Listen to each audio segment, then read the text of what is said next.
श्री हरि नाम जपे जो भव सागर से तर जाए, साधु संगति में मन रमे पापों से मुक्त हो जाए। जय श्री राधे कृष्ण। दोस्तों, आप सभी को कार्तिक मास के दूसरे दिन की बहुत बहुत शुभकामनाएं। आज कार्तिक मास का दूसरा दिन है और इस पवित्र अवसर पर हम भगवान की महिमा का स्मरण करते हुए कथा की शुरुआत करेंगे।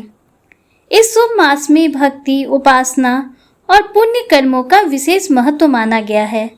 आइए कथा की शुरुआत से पहले एक मंगलकारी दोहे के साथ हम सभी अपने मन को शांत और एकाग्रचित्त करेंगे। मंगलमय यह मास है, पुण्य का संजोग, हरि स्मरण से हो सबका जीवन में संयोग। दोस्तों, कार्तिक मास में भगवान के ध्यान और स्मरण से जीवन में शुभता का आगमन होता है। आइए कथा के माध्यम से भगवान श्री हरि के गुणों का गान करें और अपना मन उनकी ओर लगाएं। दोस्तों, आइए कार्तिक मास की कथा को प्रारंभ करने से पहले हम लोग सभी श्री भगवान विष्णु की स्तुति करते हैं। भगवान विष्णु आकाश में विराजमान हैं और उन्होंने श्वेत और पीले रंग के वस्त्र धारण किए हुए हैं। उनका वर्ण चंद्रमा के समान नीला और श्वेत है। उनकी 4 भुजाएं हैं। हम सभी को मिलकर उन पालनकर्ता भगवान विष्णु का ध्यान करना चाहिए, जिससे हमें आंतरिक प्रसन्नता अनुभव होगी। भगवान विष्णु का रूप और स्थिति शांत मुद्रा में है। शेष नाग के ऊपर वे शयन करते हैं। उन्होंने अपने हाथों में कमल का पुष्प धारण किया हुआ है और वे सभी देवताओं में श्रेष्ठ हैं। भगवान विष्णु इस विश्व के आधार हैं।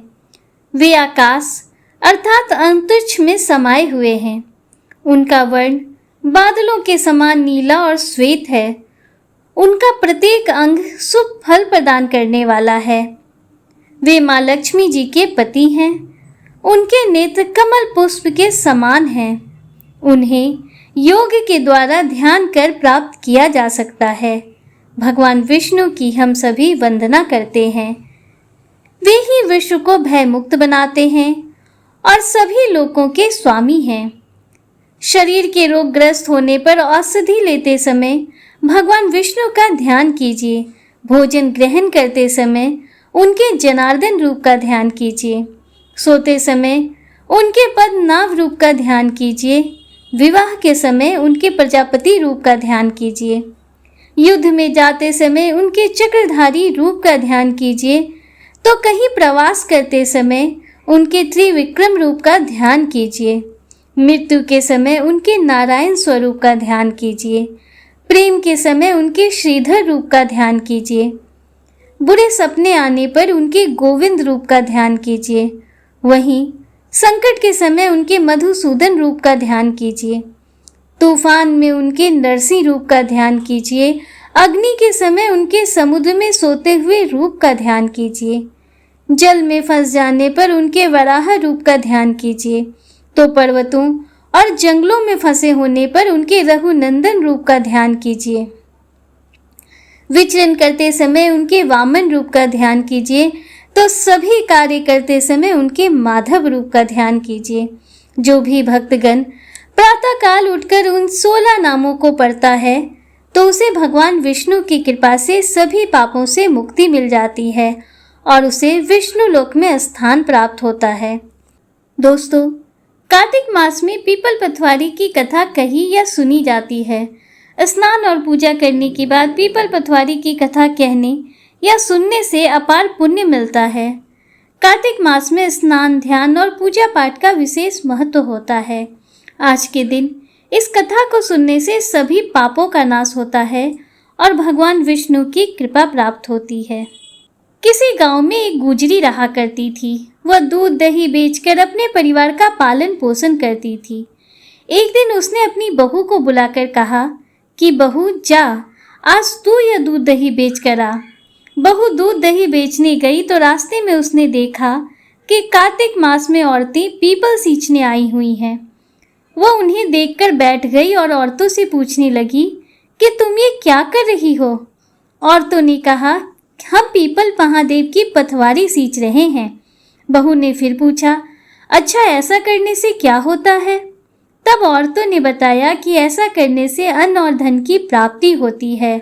अगर किसी का पति वर्षों से बिछड़ा हुआ हो तो वो मिल जाता है। औरतों की सारी बात सुनकर वह गुजरी की बहू बोली, तुम तो पानी से सींच रही हो, मैं तो दूध दही से सींचूंगी। अब गुजरी की बहू हर रोज आती और सारे दूध दही से पीपल की पतवारी को सींच जाती। उसकी सास उससे वापस लौटने पर हर रोज पैसों के बारे में पूछती तो वो कह देती, माँ जी, कार्तिक का महीना खत्म होने दो, तब मैं सारे पैसे लाकर दे दूंगी। कार्तिक का महीना पूरा होने पर पूर्णिमा आ गई। तब वो गुजरी की बहू पीपल की पतवारी के पास धरना देकर बैठ गई। पीपल ने उससे पूछा, तू यहाँ पर क्यों पड़ी हुई है? वह बोली, मेरी सास दूध दही के पैसे आज मांगने वाली है, लेकिन मैंने तो पूरे महीने पीपल के पेड़ को दूध और दही से सींचा है। अब मुझे पैसे चाहिए। पीपल ने कहा, मेरे पास पैसे नहीं हैं, ये डंडे, पत्ते और पान पड़े हैं, ये सब ले जा और गुल्लक में ले जाकर रख देना। बहू घर पहुंची। घर जाने पर सास ने पूछा, बहू बता, आज पैसे लाई है? बहू कहने लगी, माँ जी लाई हूँ और मैंने गुल्लक में रख भी दिए हैं। सास ने गुल्लक खोलकर देखा तो उसकी आंखें फटी की फटी रह गई। गुल्लक में तो हीरे मोती जगमगा रहे थे। सारे सूखे पत्ते धन में बदल गए थे, जिन्हें देखकर सास कहने लगी, अरे बहू, इतना धन कहाँ से लाई है? वह सीधी सादी थी। उसने अपनी सास को सारी बातें सच सच बता दी कि उसने तो दूध दही से पीपल की पतवारी सींच दी थी और पैसे मांगने पर पीपल ने पत्ते, डंडे और भाटे दे दिए थे। वही गुल्लक में रखने से हीरे मोती बन गए। बहू की बात सुनकर सास बोली कि बहू, तब तो मैं भी पीपल की पतवारी सींचने जाऊंगी। अब सास दूध दही तो बेच आती और दूध दही की हांडी धोकर पीपल की पतवारी में रख आती। घर आकर वो अपनी बहू से कहती, बहू चल, तू मुझसे पैसे मांग। बहू कहती, माँ जी, कभी बहू भी सास से पैसे मांगती है क्या? फिर सास के बार बार कहने पर आखिरकार बहू ने सास को पैसे लाने के लिए कहा तो सास भी एक दिन पीपल के पास धरना देकर बैठ गई। पीपल ने सास को भी पत्ते, डंडे और पान दे दिए। सास ने घर आकर गुल्लक में वह सब जाकर रख दिए। सास के कहने पर बहू ने गुल्लक फोड़ी तो देखा कि उसमें तो कीड़े मकोड़े चल रहे थे। बहू ने सास से पूछा कि माँ जी, यह सब क्या है? सास कीड़ों को देखकर बोली कि पीपल पतवारी ने तुझे तो धन दिया, लेकिन मुझे कीड़े क्यों दिए? इस पर सभी औरतें बोली कि तुम्हारी बहू ने तो सब कुछ सच्चे मन से किया था, लेकिन तुमने धन के लालच में आकर यह सब किया। इसलिए हाथ जोड़कर इस कथा के अंत में कहना चाहिए कि हे पतवारी माता, जैसा आपने बहू को दिया वैसा ही अपने सभी भक्तों को देना। इस कथा को कहने वाले, सुनने वाले और हुंकारना भरने वाले अपने सभी भक्तों को अन्न और धन देना। दोस्तों, आइए अब सुनिए कार्तिक मास महात्म्य में आगे का अध्याय। कार्तिक मास के लिए श्रेष्ठ कार्यों, तुलसी जी की महिमा और पूजा आराधना के बारे में सुनने के बाद देवऋषि नारद ने श्री ब्रह्मा जी से प्रार्थना की, हे जगत पिता, अब आप मुझे कृपा करके उस उत्तम देवता के बारे में भी बताइए जिनका पूजन इस माह में किया जाता है। ब्रह्मा जी ने उत्तर दिया, हे वत्स, गंडकी नदी के उत्तर की ओर गिरजा के दक्षिण में 40 कोस की भूमि महाक्षेत्र कहलाती है। वहां पर शालिग्राम और गोमती चक्र पाए जाते हैं। इनका पूजन करने और चरणामृत लेने से मनुष्य मुक्ति प्राप्त कर लेता है। चरणामृत लेते समय यह मंत्र उच्चारण करना चाहिए। मंत्र है, ओम अकाल मृत्यु हरणम शव व्याधि विनाशम विष्णु पादुकम पीत्वा पुनर्जन्म न विद्यते। जिस गोमती में 1 चक्र हो उसको सुदर्शन, जिसमें 2 चक्र हो वह नारायण, और जिस गोमती में 3 चक्र हो उसे अच्युत, और जिसमें 4 चक्र हो उसे जनार्दन, जिसमें 5 चक्र हो उसे वासुदेव, 6 चक्र वाले को प्रद्युमन, 7 चक्र वाले को शंकरसन, 8 चक्र वाले को नीलकुबर और 9 चक्र वाले को व्यू और 10 चक्र वाले को दशा अवतार कहते हैं। इनके दर्शन मात्र से ही मनुष्य मोक्ष को प्राप्त हो जाता है। जो भगवान के सामने गायन करता है वह भी स्वयं भगवान को प्राप्त हो जाता है। जो भगवान के आगे कार्तिक मास में मृदंग बजाता है, भगवान उसे अपना सर्वप्रिय भक्त समझते हैं। जो भगवान के सामने नित्य श्रद्धा से धूप जलाता है, वह कभी नरक में नहीं जाता। शंख में भरा हुआ जल भगवान पर अर्पित कर सभी अंगों से स्पर्श करने पर संपूर्ण रोग और पाप नष्ट होकर मनुष्य मुक्ति को प्राप्त कर लेता है।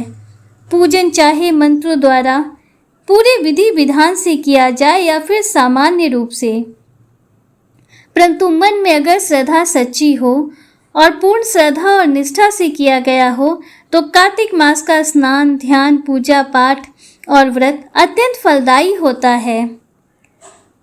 देवऋषि नारद स्वयं परम ज्ञानी थे। आप ब्रह्मा जी से यह सभी प्रश्न हम संसार के सभी प्राणियों की भलाई के लिए कर रहे थे। अतः अब श्री ब्रह्मा जी ने देवऋषि नारद से पूछा, हे पितामह, कार्तिक मास में जो दीपदान किया जाता है, अब उसका महत्व सुनाने की कृपा कीजिए। नारद जी का यह प्रश्न सुनकर ब्रह्मा जी बोले, हे पुत्र, दीप चाहे स्वर्ण का हो या चांदी का, तांबे का हो या मिट्टी का, अपनी सामर्थ्य और श्रद्धा के अनुसार कार्तिक मास में दान अवश्य ही करना चाहिए। कार्तिक मास में दीप दान करने से समस्त पापों का नाश हो जाता है। दीपक भगवान की मूर्ति के आगे, तुलसी जी के पास में, ब्राह्मण के घर में, वन में, वृक्ष के नीचे अथवा गौशाला में या धर्मशाला के आला में शाम के समय जलाया जाता है।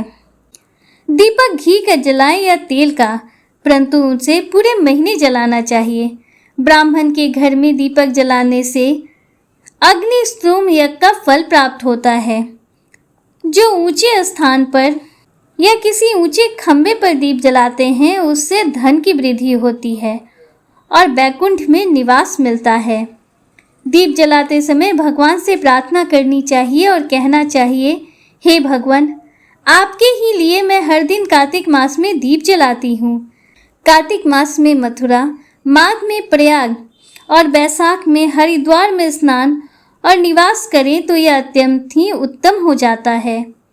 जब सूर्य तुला, मकर अथवा मेष राशि में हो, उस समय किए जाने वाले नियम, व्रत, पूजा और दान बहुत ही शुभ फल देते हैं। इन महीनों में किए हुए व्रत, दान और शुभ कर्मों से सभी पापों का नाश हो जाता है। जिस प्रकार भगवान भास्कर के अर्थात सूर्य के उदय होने से अंधकार का नाश हो जाता है और वज्र से पर्वत का, गरुड़ के भय से सर्पों का, पवन से मेघ का, ध्यान से दुख का और सिंह के भय से मृगों का नाश हो जाता है, ठीक उसी प्रकार श्री मथुरा जी के दर्शन मात्र से ही सभी पापों का नाश हो जाता है। कार्तिक मास में स्नान और जागरण, दीपदान, तुलसी जी का दर्शन और पूजन, भगवान के मंदिर में झाड़ू लगाना, साफ सफाई करना, गाना बजाना, भगवान की कथा सुनना सुनाना, कीर्तन करना, यह सब शुभ कार्य होते हैं। इनके करने से श्रेष्ठ फलों की प्राप्ति होती है। पूर्व जन्म के पापों को नष्ट करने के लिए कुछ न कुछ व्रत, दान, भजन, पूजन आदि करना अति उत्तम रहता है। श्री ब्रह्मा जी के मुख से पूर्व जन्म के पाप शब्द सुनकर देवऋषि नारद ने पूछा, हे विधाता, अभी अभी आपने कहा कि कार्तिक मास में स्नान दान करने से पूर्व जन्म के पाप भी नष्ट हो जाते हैं, तो किसी को यह कैसे पता चलेगा कि उसने अपने पूर्व जन्म में किस प्रकार के पाप किए हैं? किस प्रकार हम अपने पूर्व जन्म के पापों को जान सकते हैं? यह सुनने की मेरी इच्छा है। पितामह, अब आप कृपा करके इस बारे में भी बताइए।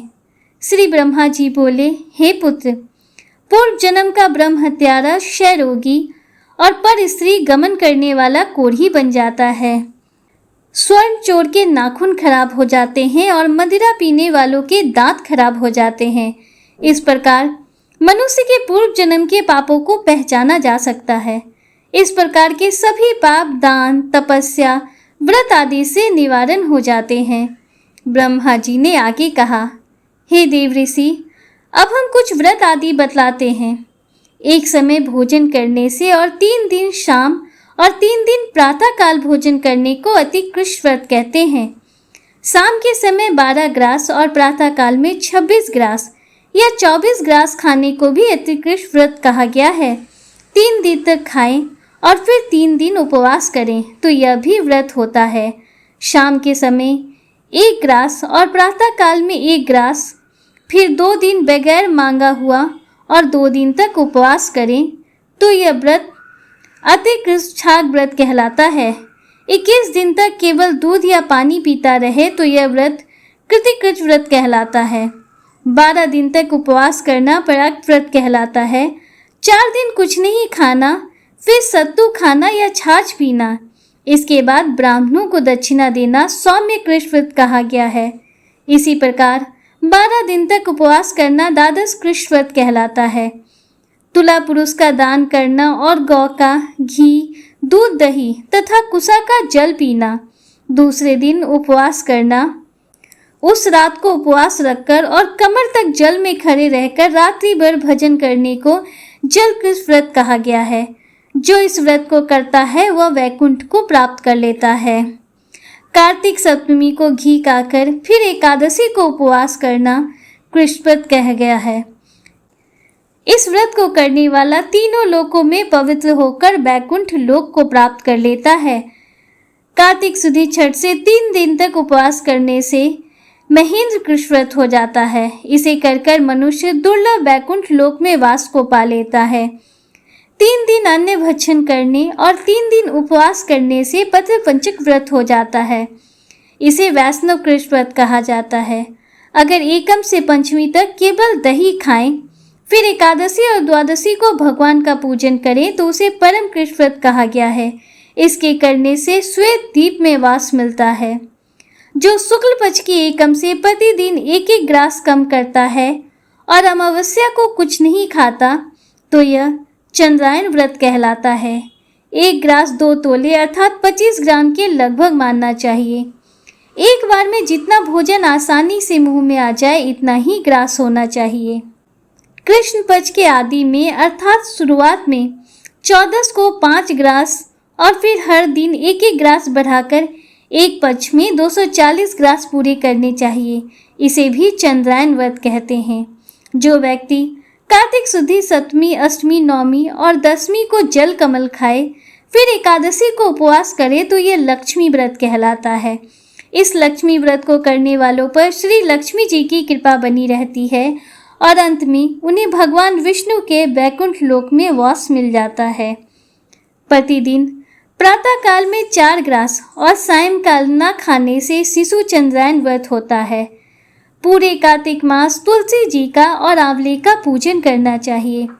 अगर स्त्री व्रत करे तो अपने पति की दीर्घायु की कामना भी करे। व्रत समाप्ति के बाद किसी ब्राह्मण को गौदान या अपनी सामर्थ्य के अनुसार दान दक्षिणा या भोजन आदि देना चाहिए। इन व्रतों को करने से व्रत करने वाला भगवान विष्णु का प्रिय पात्र तो बन ही जाता है। इस लोक में वह सभी सुख और ऐश्वर्य को भोग कर अंत में मोक्ष को भी प्राप्त कर लेता है। ऐसा कहकर श्री ब्रह्मा जी कुछ देर के लिए मौन हो गए। प्रेम से बोलिए भगवान श्री हरि विष्णु की जय। दोस्तों, आज का अध्याय बस इतना ही। इसके आगे का वृतांत आप सभी आने वाले अध्याय में सुनिए। दोस्तों, आइए माता तुलसी के चरणों में शीश नवाते हुए हम लोग तुलसी चालीसा का पाठ प्रारंभ करते हैं। जय जय तुलसी भगवती सत्यवती सुखदानी, नमो नमो हरि प्रियसी श्री वृंदा गुणखानी। श्री हरि शीस विराजनी, देहु अमर वर अम्ब, जनहित हे वृंदावनी, अब न करहूँ विलम्ब। धन्य धन्य श्री तुलसी माता, महिमागम सदा श्रुति गाता।